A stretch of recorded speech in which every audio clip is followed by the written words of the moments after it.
How's it going, guys? Welcome back to the GSMC Chip Shot Football Podcast, brought to you by the GSMC Sports Network.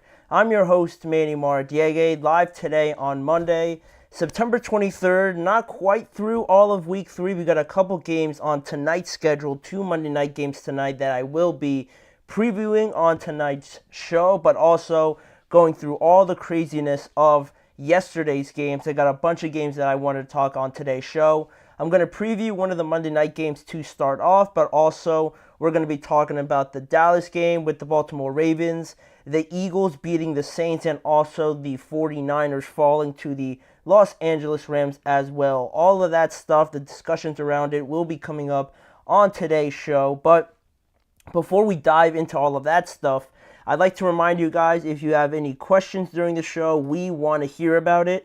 Your input is a big part of what makes this show great, and we thrive on your energy and insight. So whether it's a quick comment, a thoughtful question, or an opinion you just have to share, don't hesitate to drop it in the chat. And now, if you want to make it absolutely sure that your message stands out, there's an easy way to go about that. Just use the new Super Chat feature available to you guys. Just click the $ at the bottom of the chat box to send in your Super Chat.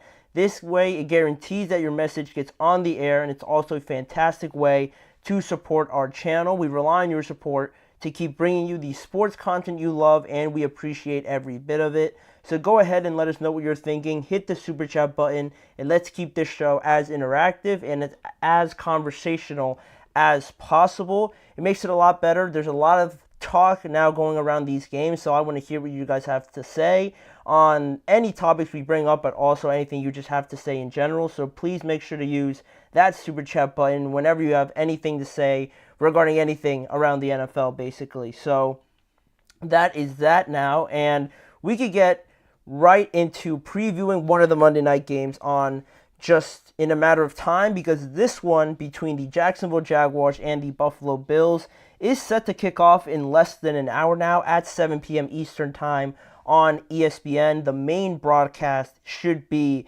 where this game is played.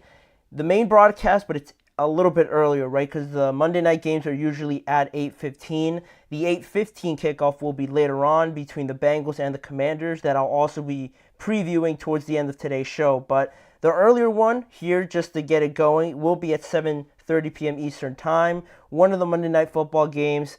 The Jaguars traveling to Buffalo, trying to look for their first win, and the Buffalo Bills trying to avoid their first loss. The Bills entering 2-0, and the Jaguars obviously at 0-2. Injuries surround both of these teams pretty heavily. Starting off with the Jaguars, a lot of injuries here to get to you guys before we get into the kickoff and more into what will transpire in the game. Their top defensive back was already placed on the IR, Tyson Campbell. Also, Darnell Savage is questionable heading into this game with a quad injury. Tank Bigsby also is questionable with a shoulder, and Evan Ingram, their starting tight end, has been ruled out with a hamstring injury. A lot of big name players there for the Jaguars on the offensive side of the ball, but also on the defensive side of the ball as well. And speaking about their offense, they continue to struggle in last week's loss to Cleveland. In Jacksonville, they lose at home 18-13 with no wide receiver over 3 receptions. Just an ugly, low-scoring game between the Browns and the Jaguars last week. We thought we saw the offensive struggles from the Jaguars in Week 1. I don't think they registered a point in that second half against the Miami Dolphins, which now are looking like, a lot less of a contender now, right, going forward because of the fact that, right, Tua is out now. They have Skylar Thompson in there. I don't think they've ever, they're the only team, I think, from Week 1 to not hold the lead in any of their games. And it is a little bit concerning from that point, because if you look at the Jaguars now, and if you would have just, done a little bit more in the first game to win, you could be in a better situation now where it's not so dire of a situation right now, heading into Buffalo, of all places, to go and try and pick up your first win. You look back on it now in hindsight, right? That's one you really regret having slip away. But now continuing on with this offense, that's not where these struggles end, because the receivers, the passing game is one thing, but also their running game hasn't looked stellar or really it's looked average pretty much because ETN registered 44 yards in week 1 and 52 yards last week against Cleveland without Tank Bigsby in that contest. He did score a touchdown last week, the only touchdown for the Jaguars in that game, but week 1, he had an okay game with Tank Bigsby, but then last week, without him, again, just another so-so game where you would have liked to have seen more, especially in a game where the Browns were just coming off of a bad loss to the Cowboys. You would have liked to have taken advantage of that a little bit more, but obviously now that is what it is. With the injuries to the secondary now, holding the Browns and Miami to 20 points or less isn't bad, but just that, going on from that last point, their offense haven't been able to take advantage of it. And with all that being said, you look at this situation now and how dire of a situation, like I said, it was, but you look at the division and the Texans just lost a game. They are now 2-1. You look at the Tennessee Titans, they're not doing any better. They're now 0-3. They're the only 0-3 team right now. The Colts managed to win a game. They're 1-2. So it's not like, the Texans are 3-0 or the Titans or the Colts are also like 2-1 or something, right? You're still pretty much right at the level of everybody else other than the Texans, right? Everybody else has a losing record. So if you win this one, it would be a massive ask, kind of hinting to my prediction. But, it's not like everything, like the sky is falling at this point so early on. It could definitely be worse. And Trevor Lawrence and definitely just this offense, I think, I would like to see more from them just to at least start the game, right? Because they've held their opponents to a pretty decent score through the first 2 weeks, but that offense has just been pretty disappointing so far through this. So now I would like to see, Trevor be the reason why they win games, and he'll be put up to the test tonight against the Buffalo Bills, who, again, much like the Jaguars, are dealing with a ton of injuries as well. We already know about linebacker Matt Milano already being placed on the IR. He's going to miss most of the season. Their linebacker Terrell Bernard is out with a pectoral strain he suffered last week against the Dolphins. Their defensive back Taron Johnson is also out with a forearm injury, and that is pretty much it from that standpoint, but 3 big losses on the defensive side of the ball. And through all of that, they are still looking like one of the real legitimate teams in the AFC, which is unexpected, but also, you have Josh Allen, you have Joe Brady apparently, who is really, really delved into sticking to this offense and just enhancing it in his second year with the Buffalo Bills. It seems to be the theme of all of these good teams, right? Fantastic play calling and executing their scheme the way that they want it, right? They dictate the pace of how the game's going to go. You look at them, the Minnesota Vikings, who just defeated the Houston Texans, the Saints to a degree. We're going to talk about more about them later on, but those are sort of that seems to be the blueprint right now for these really successful contending teams up to this point, and the Bills follow that right up until the T. And also, not only just their offense, but the defense as well. Gregory Rousseau, Von Miller, Ed Oliver are all getting to the quarterback, just pretty much rushing those 3 or 4 guys. So when you have that, you can put more bodies back there, and it becomes even more difficult to throw it around probably like 7 or 6 guys in the second half of the defense, all just trying to keep everything in front of them. They've got a good recipe going right now. No one's really challenged them yet from that standpoint, and that's where I kind of get into my key factors and matchups to look out for the Jaguars to kind of make this a contest, hopefully, for everybody watching, because the first matchup I wanted to pinpoint was the Jaguars offensive line going up against that Bills front 4, like I said. Last week, Trevor Lawrence got beat up by the Cleveland Browns. He was running for his life back there. Nothing really became fluent on the offensive side of the ball, so how well does this Jaguars offensive line kind of rebound off of that and force the Bills to bring an extra blitzer, bring 6 guys or something like that, and then have favorable matchups on the backside? Also, from the quarterback standpoint, Josh Allen against Trevor Lawrence, not directly, but their performances and how much they influence the game will be huge. Will Josh Allen have to be the Josh Allen from the Cardinals game, or more so like the Josh Allen from the Dolphins game, right? And are we going to see Trevor Lawrence sort of break through this stoppage, this roadblock that he seems to be stuck on, and really get the offense going this season. That's another one. And their Jaguars defensive coordinator, Ryan Nielsen, against Joe Brady. I think that'll be a very fascinating matchup to see how Ryan Nielsen tries to stop that running game, tries to keep Josh Allen within the reaches of his defensive line, which is very good. And if they could affect the game, last time they played the Jaguars, Josh Allen at the time for the Jaguars, now Josh Hines Allen, is, or was, I should say, all over Josh Allen, the quarterback, right? He got to him a bunch of times, and the Jaguars were able to pull out a win. So can they do that again, stop the run, and force guys like Keon Coleman and Dalton Kincaid and these other guys to really try and win them the game rather than just running it? And some more ideas around this game, which running back also will help negate the other team's pass rush, right?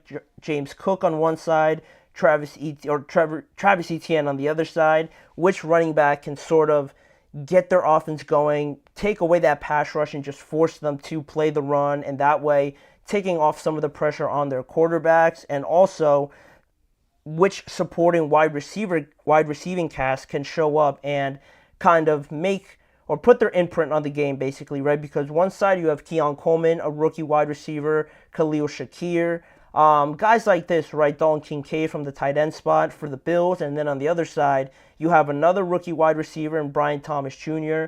No Evan Ingram, so that's going to be huge. You have Gabe Davis playing against his old team. Which one of those groups can really get into the ebbs and flow of this game and try and make an impact and help their quarterback out, right? Because I think this game is going to be decided a lot on which offense just looks cleaner, makes the less mistakes, can convert on third downs, all the sort of good stuff, right? And that's why I have more confidence in the Bills up until this point, just because the Jaguars are dealing with too many injuries, especially on defense. I don't like that when the Bills' offense has been so prolific.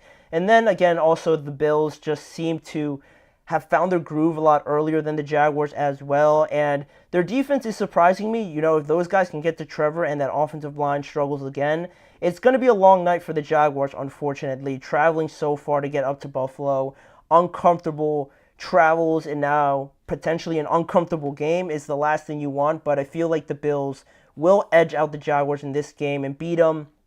I'm going to say they'll win 24 to 13 tonight. I feel like they'll have another convincing performance and then really get challenged next week against the Baltimore Ravens. So that's only one game of tonight's slate. We have the other game that I will preview later on.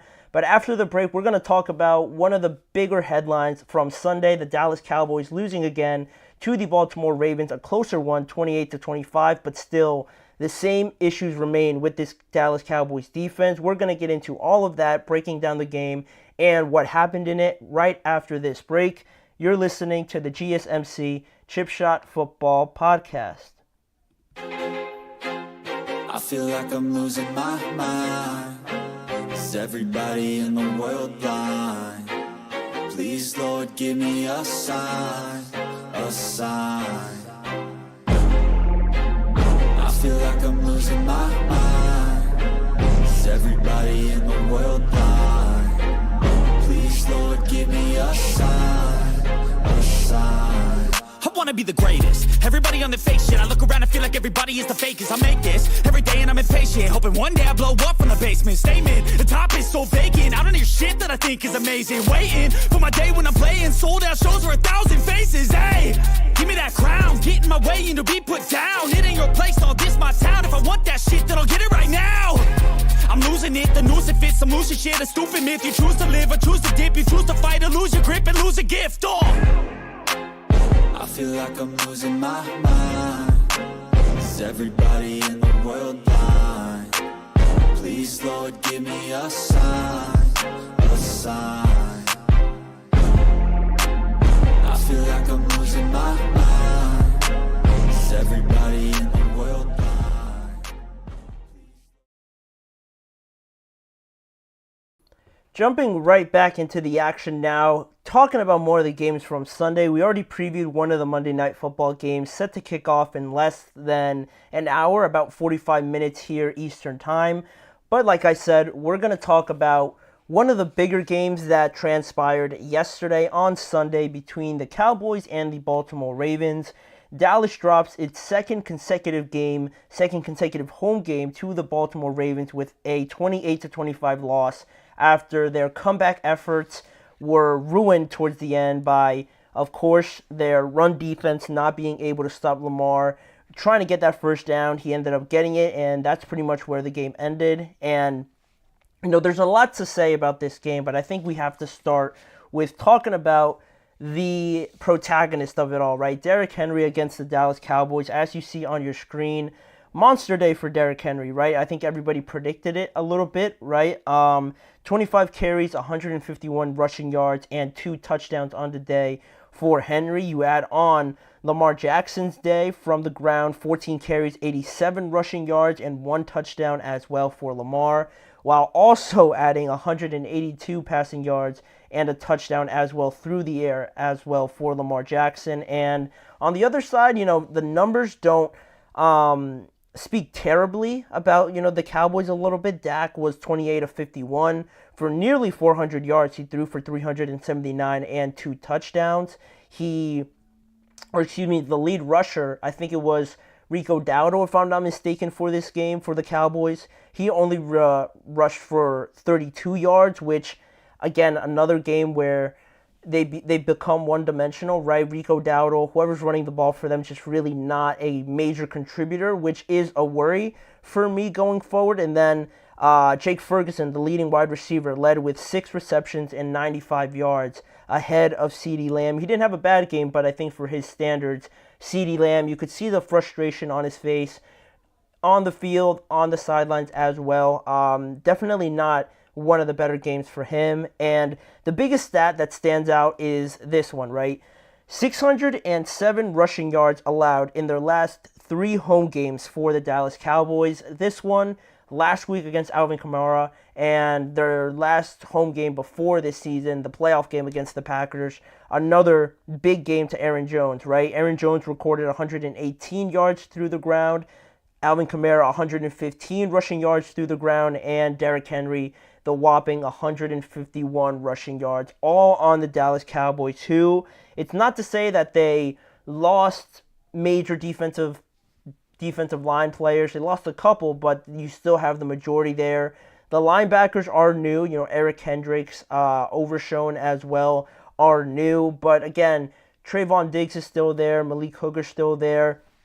You did move on from Dan Quinn as well, which I guess now in hindsight isn't looking like the best. But I don't think it's really down to just scheme or game planning or even the coach. I think really it is, in all fairness, probably a combination of all of it because of the points I am going to bring up in this segment. But, it does come to a point where, the players are the ones out there playing. You still have, I'm not going to say allegedly, you still have Micah Parsons, DeMarcus Lawrence, these guys on the defensive side where Eric Kendricks isn't like a washed up, has-been player, right? He played very good in the game against Cleveland, but now that I think teams are starting to see this blueprint, right, where you get ahead of the Cowboys, you kind of punch them in the mouth, and you run all over them. If you could establish some sort of running game, now teams are starting to see that formula where the Cowboys are just unable to punch back or respond in any way. But before we dive into those things, going over what happened in the actual game, Baltimore got off to a fast and aggressive start in this contest like the Saints did last week. They scored touchdowns on 3 of their first 5 drives. The biggest deficit didn't come until the third quarter when the Ravens led 28-6. Dallas, the defenders were missing tackles, not being able to get off blocks was a massive thing, and just bad technique and bad communication for Dallas on the back end, right? Because on the touchdown to Rashad Bateman, I want to say, the defender, I have never played football. I don't want to make it seem like I would have done a better job, but he gets faked out way too easily on that play, and then there's nobody within 10, 15 yards on that play. You have that one. Lamar Jackson, again, a read option gets Micah Parsons to just not move. He stuns him a little bit, trying to decide whether it's Henry or Lamar keeping it. And there's nobody else helping out Micah. As much as it is his responsibility to kind of decipher who has the ball, I found it a little bit surprising that nobody else came even close to even knowing that Lamar had the ball, and then by the time they did, he was pretty much walking into the end zone. So all of those little things were concerning. Obviously, the line of scrimmage also just getting moved back at least 5 yards each time Derrick Henry carried the ball. Then after that deficit, right, 28-6, then the Dallas Cowboys got a little bit of a spark late in that game with Dak sneaking it in for a touchdown late to make it 28-12. They tried a 2-point attempt, but it failed. Then they tried that onside kick in the fourth quarter, that new onside kick, and they actually recovered it, right? Zay Flowers couldn't control it, and the Cowboys recover it. They're the first team with this new rule to recover an onside kick, so I didn't think that was ever going to work, but apparently it does, and now Dallas gets the ball back, and after they recovered that onside kick, after that, they scored another touchdown. They make it 28-18 because they tried the 2-point attempt again, and it didn't work out for them. So now they're down 10 points, right?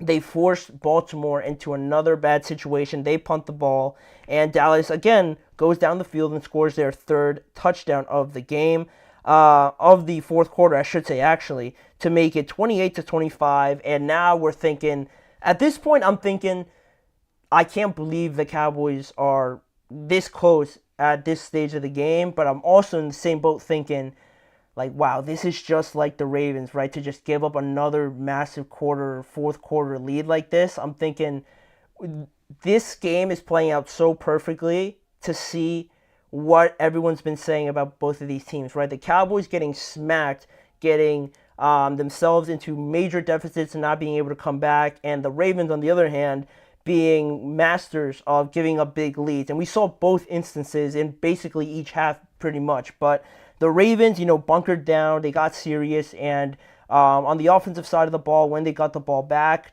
leading only by 3 points, they were able to get a couple first downs and pretty much end the game there. But they didn't really have the ball a lot in the fourth quarter or even in the third quarter as well, which is a problem. I will get to that a little bit later, but that's pretty much how it went. The Cowboys almost came back completely, but they did fall to 28-20. They fell 28-25 in this game. Now Baltimore gets its first win at 1-2 now. Same record as the Cowboys, but you feel a lot better now as a Ravens fan than obviously the Cowboys, right? Trending in different directions now. But now we can get into the breakdown, my takeaways from the Dallas game, right? Just very limited to what you can do once they can't stop the run, right?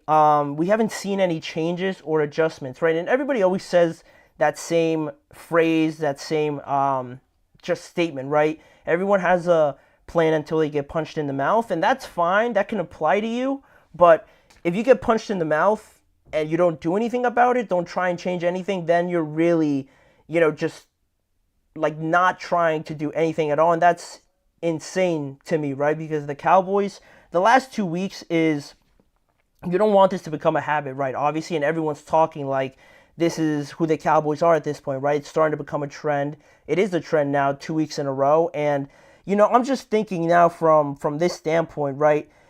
You get punked, you get embarrassed 1 week, that's all right, I guess, because it's 1 week, right? But maybe you just have one bad game, but then if it happens again, at some point it's gets to a point where you're thinking, you guys just got embarrassed last week, so what have you been practicing? What have you been going over all throughout this week to have it happen again, right? That to me is on the coaching a little bit. I don't know if they're tackling or how they're practicing, obviously, but if the same exact thing happens 1 week into the other, that's more so on the coaching as much as it is on the players, right, not being able to execute. But if you're the coaches, something is not connecting there, obviously, for the exact same thing that happened twice in a row. And also, you're preparing to try and stop the run. It seems like this team is unable to stop anything from any opposing offense, right? They could maybe stop the pass if they're able to do what they like doing, which is rush the passer, right? But they're unable to do that because they're not able to stop the run. And then at that point, it just seems like you don't have the people willing or able at all to have the capacity to stop the run at this point in time. And that's, again, like I mentioned last week, the worst place to be in, right? Where you know your issues, you try to address it with the guys in-house, but then you can't, and you really can't get any better through adding people, signing people, or anything like that. That's a scary thought for this Cowboys team.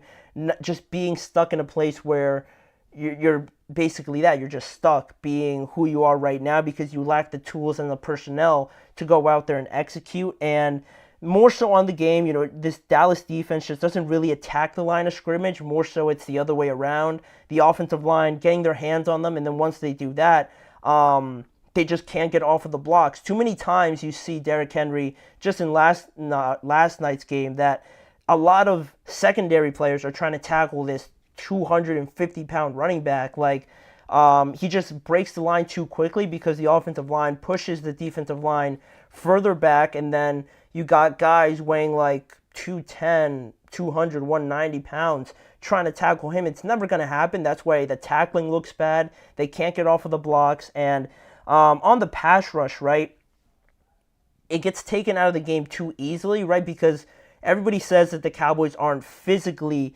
they're not physically tough, right? They don't have the physical toughness to go out there and move other grown men. But I think also mentally, they're not tough at all, because once they get into that loss, week after week now, 2 weeks in a row, it seems like the mentality now is very deflating. It's very defeating. You look at CeeDee Lamb on the sidelines. He fumbles a pass where he doesn't get the ball, and he's looking very frustrated, right? You want to see reaction, but it comes to a point also where I think you hear a lot of people mention it, a lot of former players mention it, that you can keep talking and trying to rally teams, but if you're also not playing well, it just becomes noise at that point, right? No one's listening to you, and it just boils over into more frustration, right? Micah Parsons also after the game had things to say, but I don't remember at all in the last 2 weeks where I've mentioned Micah or I've mentioned DeMarcus Lawrence at all in any capacity, right? Making any big plays or making sacks or tackles for a loss.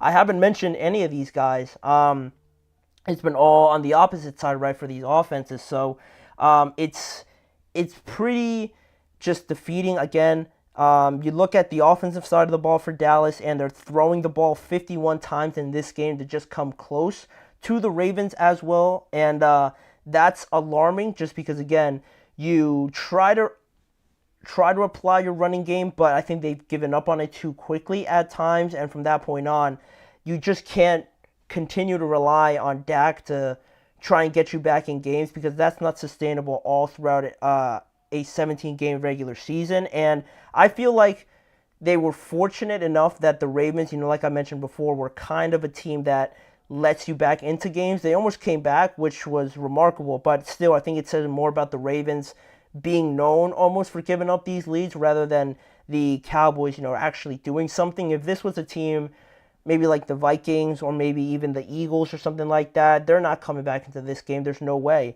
And that's just how it looks right now because of how limited they are on defense, not being able to stop anyone's run, and also on offense, giving up on the run too easily. They are built to lead in these games, and once they do fall into a deficit, they're not able to change anything, which also, just falls on Mike Zimmer, right? If one thing's not working, I'd like to see the Cowboys try something else, right?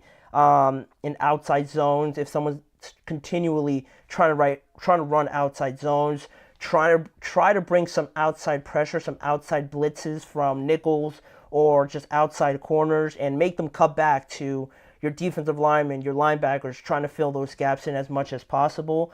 There are definitely some risks with doing that, but I think at this point, you can't just keep trying the same thing over again, right? And just keep getting embarrassed in the running game. Next week, they play the Giants, so I'm sure they're going to be favored in that game, but it's just a bad look. The scoreline says it was a close game, but like I said before, the context, or last week I meant, the context of how you win or how you lose definitely matters. In this one, although it was a close game, definitely feels more like they lost by 3 or 2 touchdowns, right, rather than only 3 points. But, they're 1-2 right now.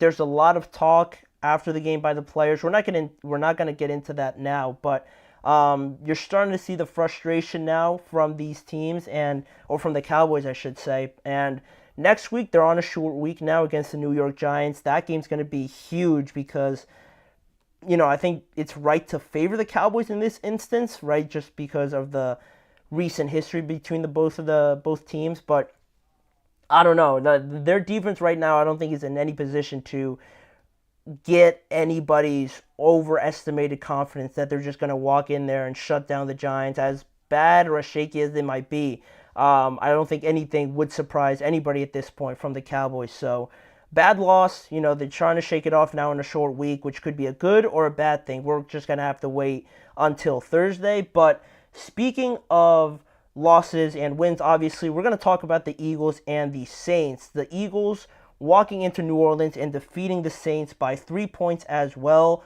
More on that game, breaking it down, and how the Eagles got that win after this break. We'll be right back. Looking for your daily fix of sports talk without having to pay for it? GSMC Sports Network is available on YouTube. Just search GSMC Sports Network.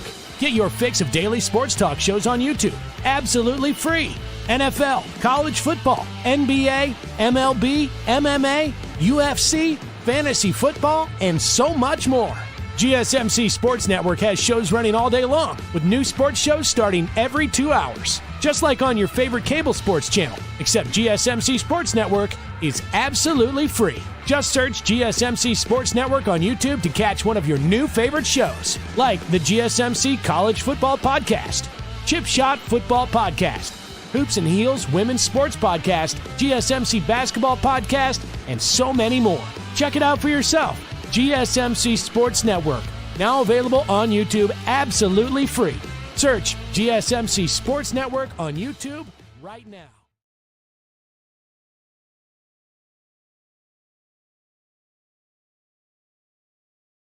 We are back now on the GSMC Chip Shot Football Podcast to talk about the Eagles and the Saints game. Another big matchup that we had this past week. A lot of good games on Sunday, and this one was definitely one that I try to keep up with as much as possible. One of the biggest games, like I mentioned, Philadelphia ended up getting a 15-12 win over the New Orleans Saints in this one, down in New Orleans, over a Saints offense that has just been killing over the past 2 weeks, and a bit surprising, I think, for some, just based on how everything went. And to me, just to give my thoughts out here before I explain them a little bit more later on, it felt like the Saints kind of gave it away to me in some instances, more so than the Eagles flat out just winning this game, right? And I know, right, that Saquon and Goedert had monster days, right? We're going to look at the stats, right? And I'll actually pull them up for you guys right now.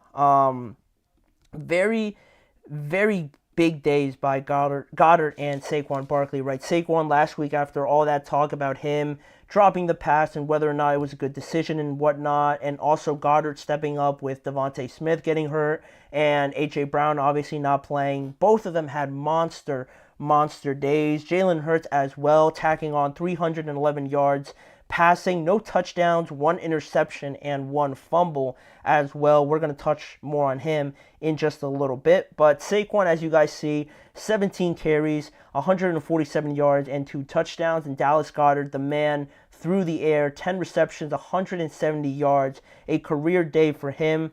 And on the other side, the Saints, not as eye-catching, I guess, from a stats standpoint. Derek Carr, not his best games, obviously. He finished 14 of 25 for 142 yards and 1 touchdown and 1 interception there towards the end to seal it. Then you have also Alvin Kamara, not as dominant of a rushing game, I should say. 26 carries for 87 rushing yards as well. And still, even through all of that, not their best game. They were going to come down back to earth eventually, right? I was predicting it would be against the Eagles, but still, they were still there, and they almost walked away with a close win, if not for a major play by Dallas Goedert on 3rd and 16, right? And that leads into breaking it down a little bit more in this game, right? Because you look at it, and you look at how everything transpired basically in this one, right? You look at the first half, right? Low-scoring first half, only 3 points, but not without some missed chances by both teams, right? From both the Eagles and the Saints. You look at the first instance where Jalen Hurts throws an interception in the red zone, which to me, it's going to look bad on Hurts, but I would more so look at it as a situation where I think Devontae Smith should have cut it in a little bit more, a little bit sharper. It felt a bit too, I guess for lack of better terms, too just straight, almost not enough change of direction on his route. So that's one thing. And then Jalen Hurts, even still, that's a risky throw to make. So I see both faults there by both guys. I wasn't really too upset by that. Of course, you walk away with no points, so that's bad. But later on, Hurts also, after that, fumbles and lost the ball just on the next drive. But the Saints get 0 points off of both of those turnovers by Jalen Hurts. So that's one missed opportunity there by the Eagles in the red zone throwing that interception, but also by the Saints not being able to capitalize on those gifts from the Eagles offense as well, or really from just Jalen Hurts, if you want to really get specific, right? But those were missed opportunities, right? Then you have another missed opportunity, a fake tush push in the first half was just a bad design. You know what that says to me? That says to me that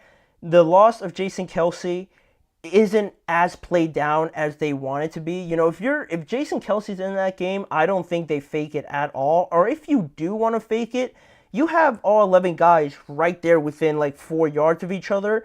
If you're going to fake it, fake the handoff or fake like you're going to go forward and then just have someone running vertically past all those guys that are so aggressive trying to stop Jalen Hurts and this offensive line from pushing them back.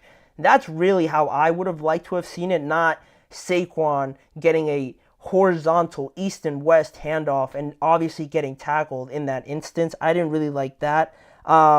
In that situation, that was another missed opportunity by the Eagles this time.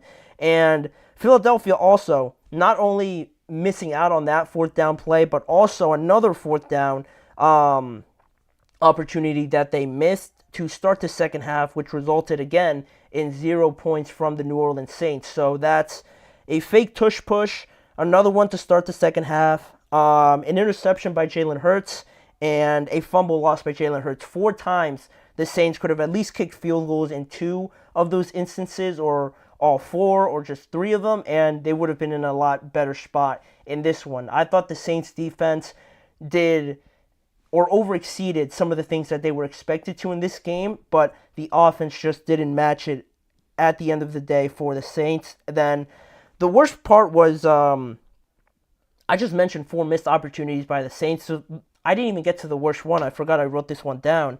The worst one was on the block punt by the Saints, right? They get a great special teams play. 2 out of the 3 things for the Saints worked yesterday, but unfortunately they ended up losing because that one failed to, execute when they needed to.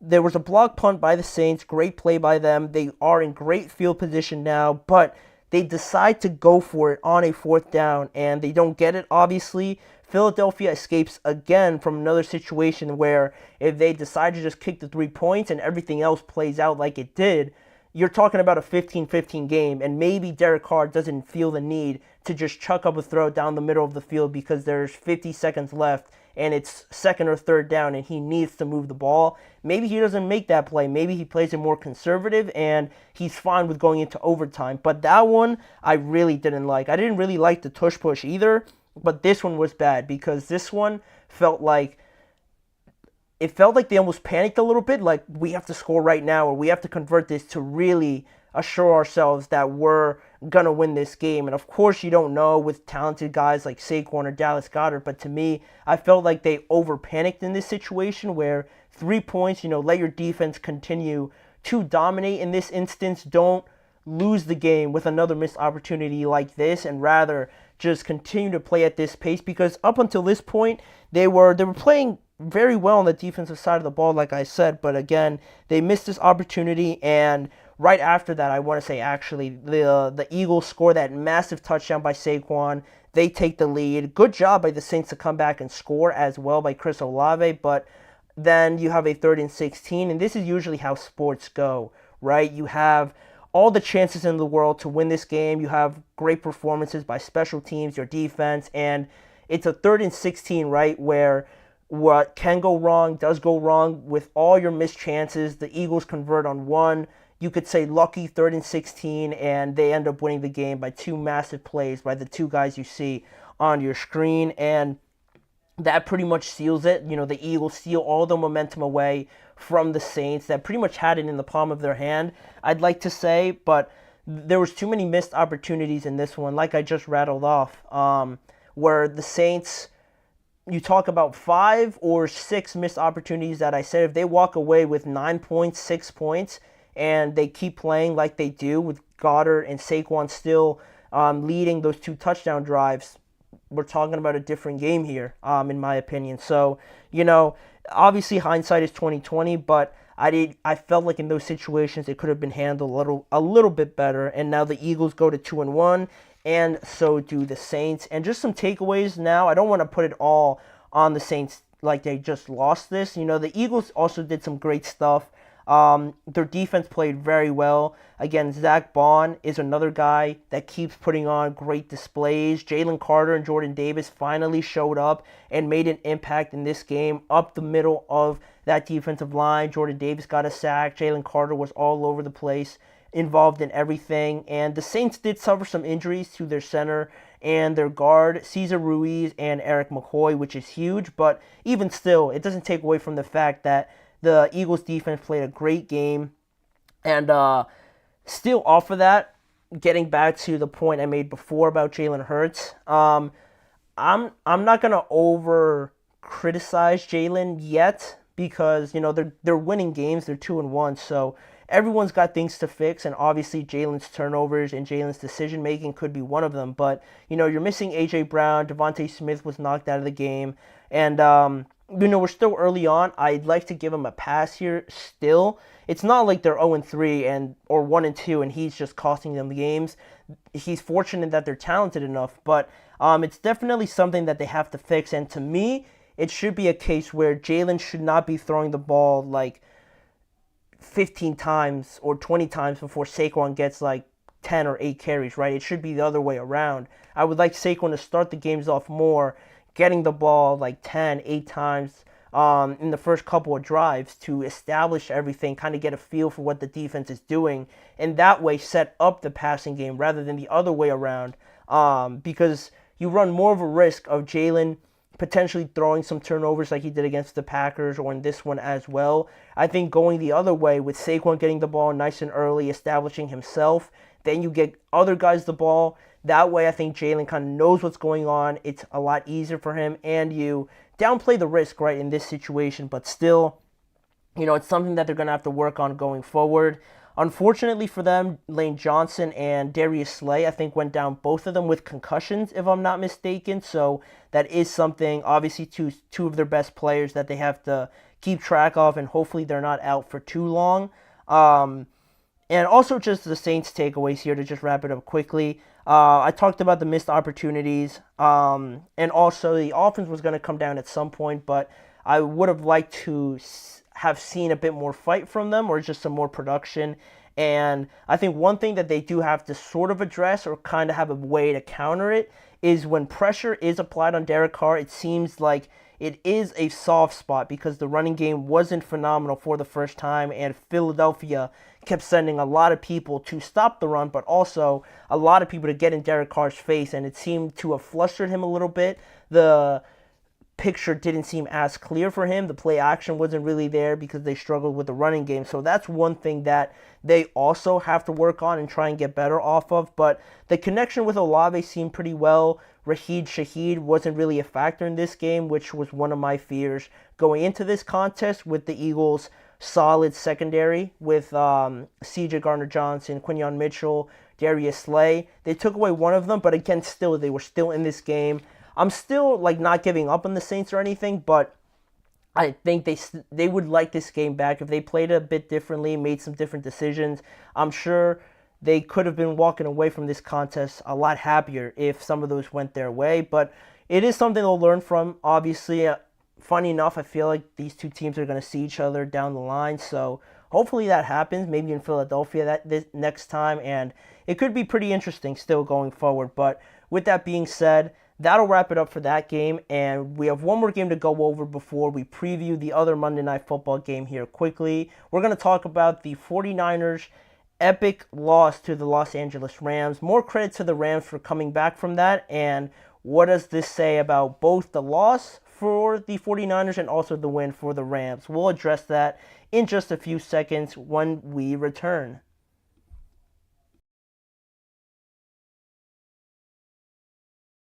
For the best and latest podcasts available anywhere, go to the podcast app on your cell phone and type in GSMC to access free content-rich podcasts on health and wellness, book reviews, sports, entertainment, relationships, social media, movies, technology, finance, and even weird news. Subscribe and download the GSMC Podcast Network's family of shows, available everywhere podcasts are found.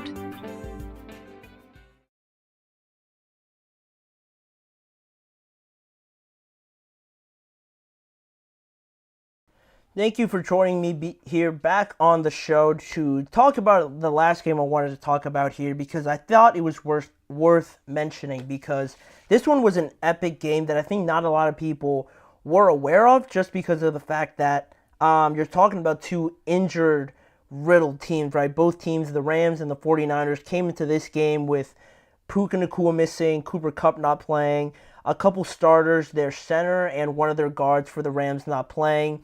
And San Francisco also had Christian McCaffrey out, Deebo Samuel out, and George Kittle ruled out of this game leading up to it with a hamstring injury as well. But even still, going back to my game picks before, I did pick the 49ers to win just because, I felt like Brock was going to have an opportunity here to prove a lot of people wrong, or I feel like Brandon Ayuk would more so get involved in this game more so than he has in the past. But I was wrong. I overestimated, I guess, the 49ers, or actually I underestimated the Rams, because still they have great players, Kyren Williams, Matthew Stafford, and these guys making plays. Their defense stepped up when they needed to, and that's where, some of the plays went. But before that, going over some of these games, I can't talk about this game without mentioning the career game that Juwan Jennings had for the 49ers. Also, even still through the loss, it is worth mentioning, right? Because he finished with 11 receptions, 175 yards, and he scored all three of the touchdowns for the 49ers in this game.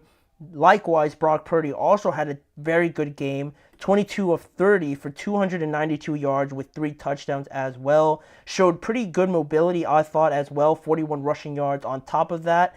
And on the other side, Matthew Stafford, like I mentioned, 221 yards through the air with 1 touchdown, and Kyren Williams also taking over, 24 carries, 89 yards, and 2 touchdowns as well for him. Big performances from all the big-name players. Although limited, they all played a very big part in this game, but it came down to the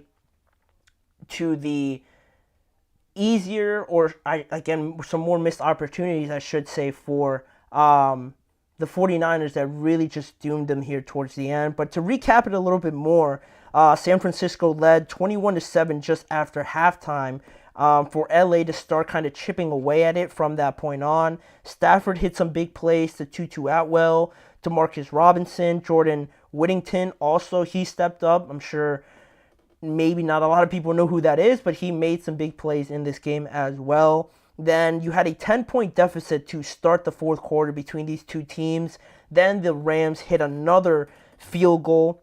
Hit another field goal to make it 24-17 at that point. And from that point, that's where really all the madness starts to happen, right? Those missed opportunities, like I mentioned, because you got the Rams. They got a big stop on third down for Moody to come into the game with 2 minutes and 47 seconds left after it was 24-17. For a field goal attempt, it was 55 yards. And, just on that attempt, it had the length, but Jake Moody sort of pushed it wide left. And now not only do you miss the opportunity to go up another 3 points, now the Rams have the ball in very good starting position for that drive. And right after that, the drive right after that, the Rams go down the field and tie the game up right after that. And still, the momentum hasn't completely shifted, right? It feels like it has with the Rams answering right away, but the 49ers put together a solid drive, and with over a minute left,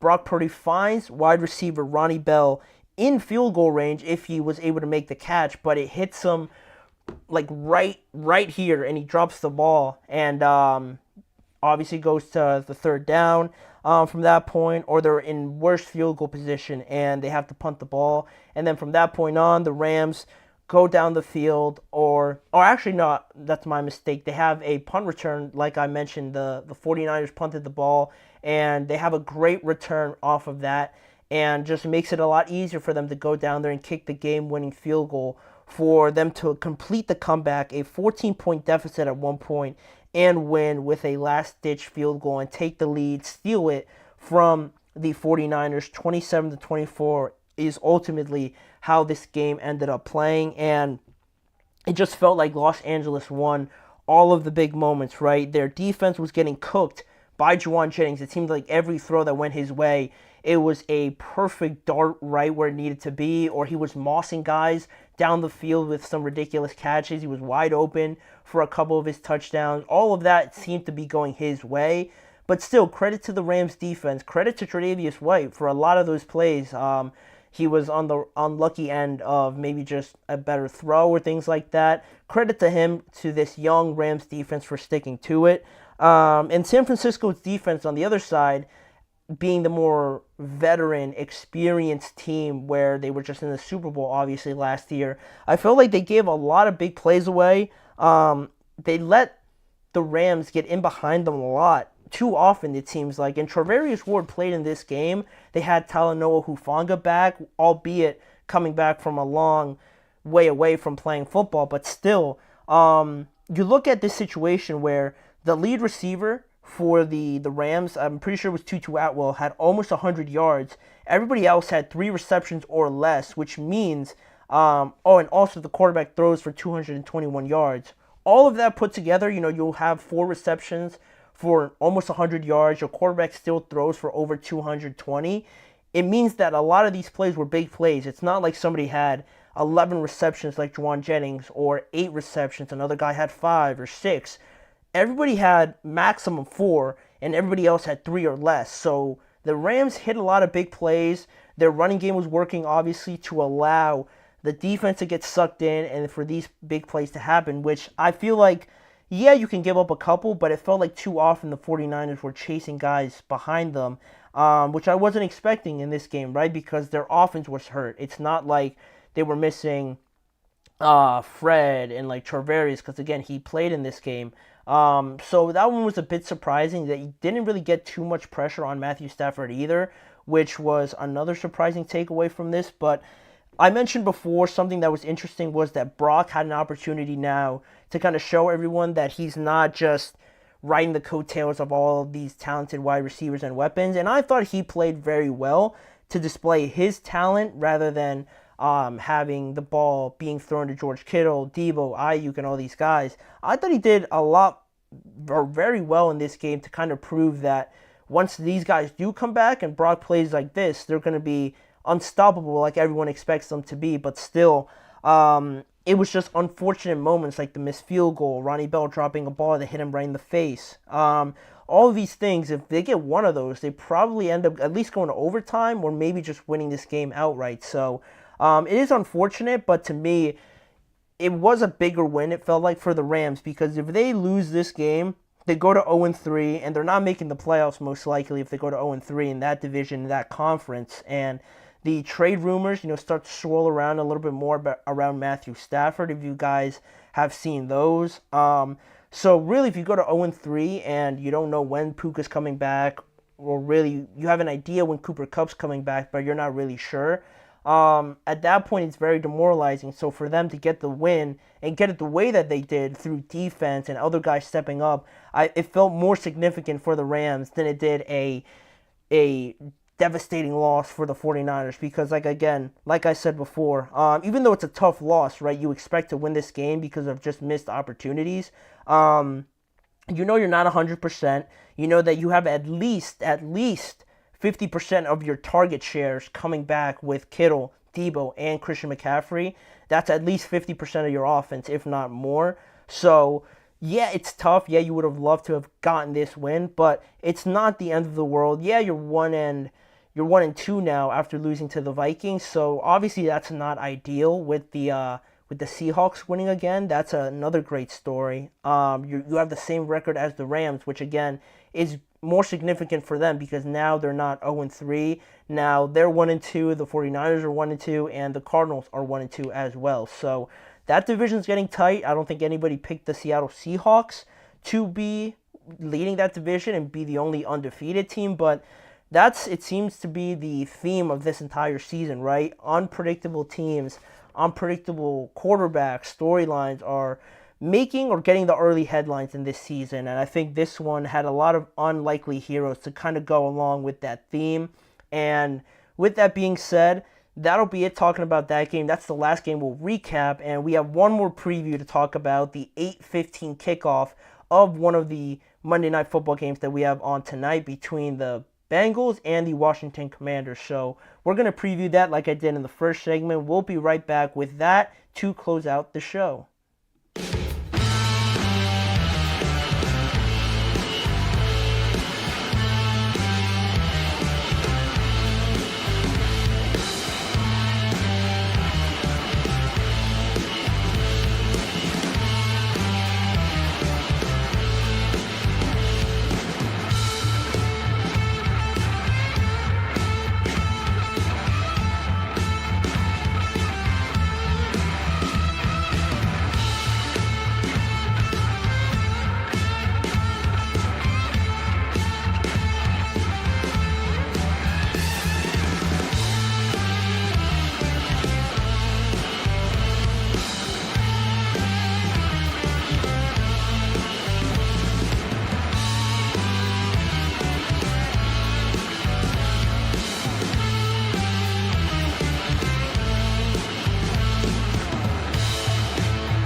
Back here now on the show. Thank you guys for joining me for this last segment. And on this segment, we're just going to preview the other Monday Night Football game that we have coming up tonight at 8:15 kickoff on ABC and ESPN+. Not the main broadcast.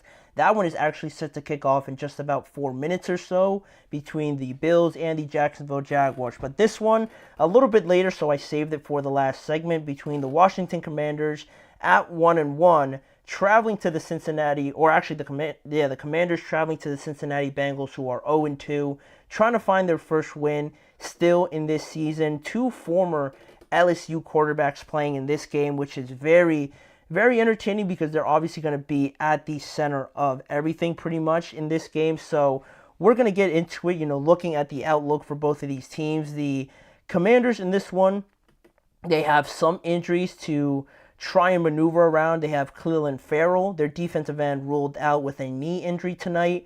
Also, defensive back Emmanuel Forbes was questionable coming into this game with a thumb injury, and those are pretty big. Obviously, the pass rush getting to Joe Burrow, and Emmanuel Forbes, I already wasn't feeling great about this Commanders secondary overall, and if he's also going to be ruled out, not a great sign for them, obviously, going forward, but that is one aspect of it, right? And now the Commanders overall coming off of a win at home against the New York Giants is obviously a great thing, right? But still no touchdowns for this offense, right? They scored 7 field goals in that game and still won.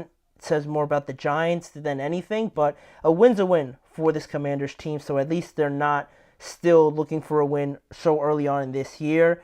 Better game overall, though, I will say that on this offense for the Commanders. The running game with Brian Robinson was solid, 17 carries for 133 yards. Unfortunate that he didn't get a touchdown, but still a solid game.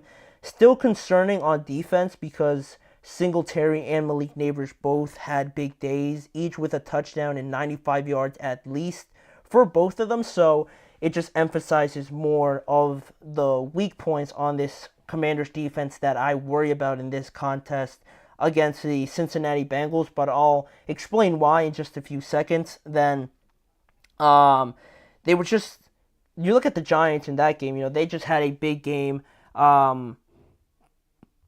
Actually, I'm sorry, I was looking at this news that just came in from the NFL. Charger safety Derwin James has been suspended 1 game following an illegal tackle against Pat Freiermuth in Week 3. Derwin James won't play in Week 4 against the Chiefs. He's been suspended. Joe also isn't playing in that game. Justin Herbert's health is up in the air. So next week, not a great outlook for the Chargers with 3 of their most important players not playing. So that is that. But still sticking back to this game, it's weird with this Commanders team because just very unlucky for the Giants last week, right? Because Graham Gano got injured, and the Giants in that game missed a point after attempt, right? A PAT, and they had 2-point attempts. 2 of them failed for that game as well. So you're talking about 4 points, 5 points potentially there that could be added onto that, and the Giants win that game as well, and the Commanders are still looking for a win if that all happens. So they were a bit fortunate, right, more so on the defensive side of the ball, that they were able to get away from this unscathed, but that's pretty much the NFL, right? That's how it all, the ebbs and flow of it all goes. Sometimes it is just your day, and like I mentioned when I was reacting to that game, that the Giants score 3 touchdowns in that game and they still lose. It's just how we kind of predicted that game to go, but that is the Commanders side of things, right? Then you look at the Bengals and their outlook after a tough loss just last week and a bad first game. It looked a lot better against the Kansas City Chiefs right after a bad look in Week 1. The Chiefs game was a lot better. There was a lot of controversy in that. We're not going to get into all of that, but T. Higgins is expected to make his debut tonight, coming off of a nagging hamstring injury, which is great news for them. Their offense looked a lot better, honestly, from Week 1 into Week 2, and now if you get T. Higgins back, it's a lot more of a positive outlook for this team, obviously, with him and Jamar Chase being able to play. Also, their defensive tackle, Sheldon Rankings, has been ruled out of this game, which is, a little bit concerning just because Brian Robinson had a decent game and the Bengals running game hasn't been totally something to write home about. So that's a little bit concerning there. Their safety, also Von Bell, is questionable with a back injury. That's another loss that could affect how their defense is looking in terms of efficiency and dominance in this game. Could allow for the Commanders to have some more opportunities. Then also their offense, just more on them. It looked a lot more sophisticated is the word I like to use, because Joe Burrow and how they implemented him, they used different looks, different personnel, motions, and everything like that. It looked more like a high-level offense that even though they might not have Joe Mixon anymore, or they just have Jamar and T. Higgins, and you might not trust guys like Hawkins or Andre Iosivas or Gesicki, scheming them open and having a good game plan a lot of times covers for maybe not having a elite wide receiver or a elite number 2 wide receiver or a star running back. If it all is game planned appropriately and you play to your strengths coming from the offensive coordinator or the head coach, we've seen it with the Vikings, we've seen it with the Steelers of all teams as well, that a lot of that stuff can get covered up if you have game plans like I saw the Bengals have against the Chiefs. So that was a bit more reinforcing to see from them. Still harping on Sheldon Rankings, their run defense remains a concern because of that. If they can get out to a lead, which I believe they are very much capable of, because I'm more worried about the Commanders' overall defense than I am the Bengals' run defense. If they can get out to a lead, then that run defense doesn't really become too much of an issue if they're able to play with the lead. And of course, I couldn't go without mentioning Cam Taylor-Britt. If you guys remember last week, he had some things to say about Xavier Worthy and the Chiefs' offense. Well, now this week, he had more things to say about the Commanders. He said it's a college-level offense, and their offensive coordinator Cliff Kingsbury and just overall the team keeps it very simple for their rookie quarterback Jayden Daniels. So again, throwing some more shots out there, trying to call his shot. It worked out pretty well last week. He had that insane interception. Although they lost the game, he played pretty well. So maybe it works out again, but it's always a bit tricky when you're talking about calling your shot like that. But, it is what it is now. He threw out the challenge out there. We'll see if the Commanders answer it. And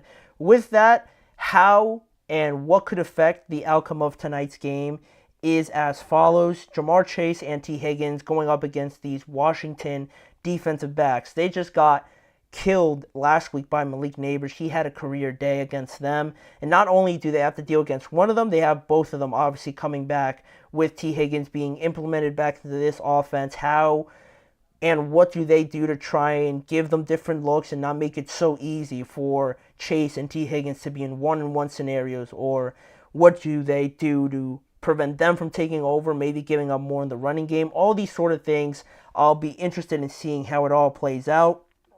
Then we have Brian Robinson and Austin Eckler trying to take advantage of that Cincinnati running game, right? Because I said if they get out to a lead, it won't really matter as much. So the Commanders have to do whatever they can to make it matter, right? How much can Brian Robinson and Austin Eckler make of their touches to have the Bengals come in with more heavy personnel, make it a more favorable matchup outside for a guy like Terry McLaurin, who is still, waiting to kind of have that breakout game with Jayden Daniels. I need to see more of him.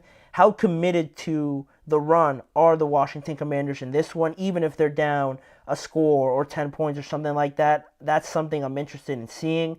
And the pass rush for the Cincinnati Bengals, Trey Hendrickson and Sam Hubbard going up against the Washington Commanders offensive line.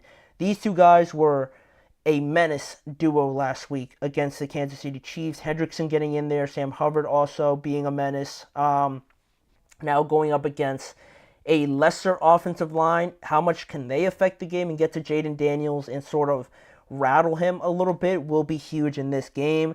Then some of the factors that I'm interested in seeing, how long can Washington's defense hold up with the Cincinnati wide receivers and the passing offense overall?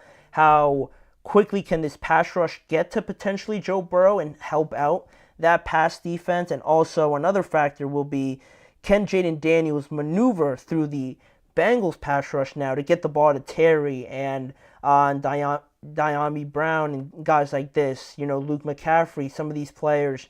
How can Jayden Daniels sort of survive or maneuver around this pass rush to still be successful in this game?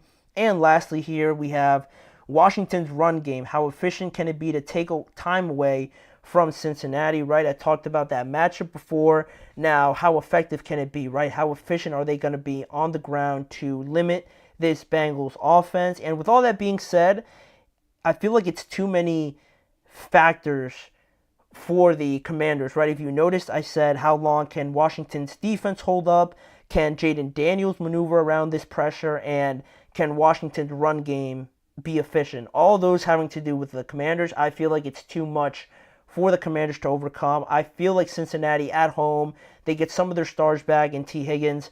They'll win this game. That'll be my prediction. I don't like Washington's pass defense, quite frankly, against Chase is one thing, but with T. Higgins coming back, it's going to be a whole other ballpark, another whole other game plan that no one's really seen yet. So I feel like the Commanders just don't have the personnel to go match up man for man with those guys. So I feel like it could be a long day for them. And also, we saw some growth just overall from Cincinnati, so I believe it'll continue. I believe more so. Hopefully they get that running game going a little bit more. I'm really interested in seeing that. But overall, I feel like they'll win this game. The Commanders will win. With T. Higgins coming back, I feel like they'll win 27 to, we'll say 27 to 14. I'll give them the win over the Washington Commanders. And that will be the last thing we will touch on today's show. Thank you guys for tuning in.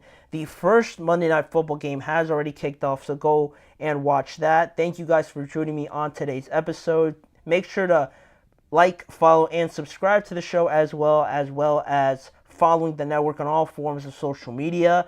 Check out more of the live show on both YouTube channels to catch more of the live shows, but also YouTube shorts and individual segment videos as well on more coverage around the NFL. And lastly, tune in every weekday at 6:30 p.m. Eastern Time for more headlines, coverage around the NFL with me, Manny Maradiaga, as your host. Thanking you for joining me, and I hope to see you guys back here again tomorrow to go over the Monday Night Football games from tonight.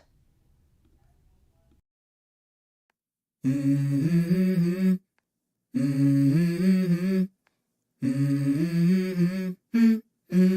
go. I wake up to a little bit of drool on my pillow, feel like it's gonna be a bad day. Yeah, I'm tired of shit, and the coffee ain't hit yet, damn, ain't that great. I don't wanna go to